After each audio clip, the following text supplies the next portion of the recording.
Hello, my name is Daniel Milich, and I'm going to be talking to you about digital literacy.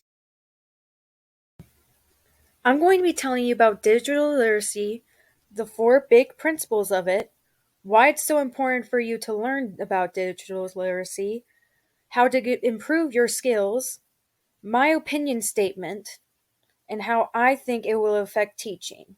All right, let's begin. So, what is digital literacy? Digital literacy, defined by Western Sydney College, defines it as having the skills you need to live, learn, and work in a society where communication and access to information is increasingly through digital technologies like internet platforms, social media, and mobile devices. Let's dive deeper into this, shall we? Diving deeper into digital literacy means understanding the four principles of digital literacy. Let's talk about the first principle, which is comprehension. Comprehension is the ability to understand the information that you are getting on your device. This can be from understanding what someone texted you to an article you have to read for a class. Did you understand what the text was trying to say? Will you be able to have a conversation with someone about it? If so, then you have comprehended what you have read. The second principle is interdependence. This helps the user understand that everything in its digital world is connected to each other. That means everything you look up, such as news, funny videos, and your social media, are all getting saved by your device. So, when you look up something new, it will suggest sites and videos to the data that it has found out about you. That's why social media sites on your phone recommends people to follow based off of your contacts. The third principle is social factors. Social factors are important to understanding why people search and respond to news or new information of media the way they do.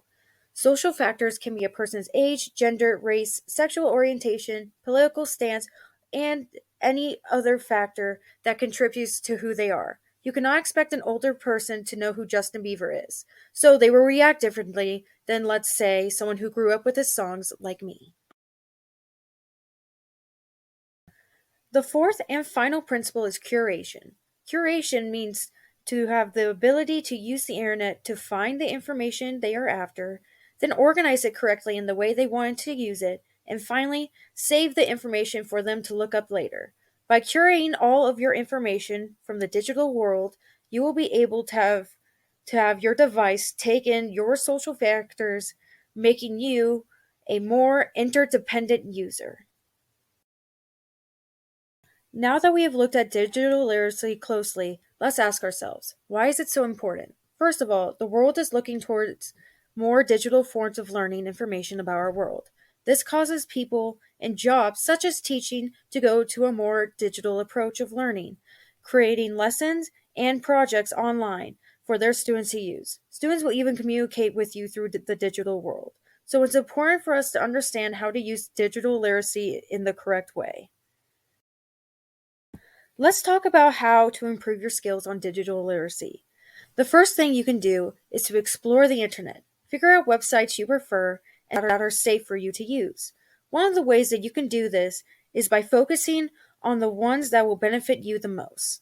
Also, be ready to ask questions to an adult or a higher up in digital literacy when you need it. And most importantly, have an open mindset to this forever changing way in communication. Here is my opinion statement. I think digital literacy is something that all age groups need to be constantly reminded of and kept up to date with. With how fast the digital world is changing, it is important for parents, students, and teachers to both know and understand what is going on in the digital world. It will become the main way of education teachers will use to teach about the world and how to communicate with those around them. PowerPoint and student presentations are ways I will implement digital literacy into my lesson plan. Now let's look at these questions that I have written down for you. First one is, why do you think people trust what they first see on the internet so easily? The second question is, how digitally literate do you think you are? Now think about the ways you can or cannot improve on how being more digital literate.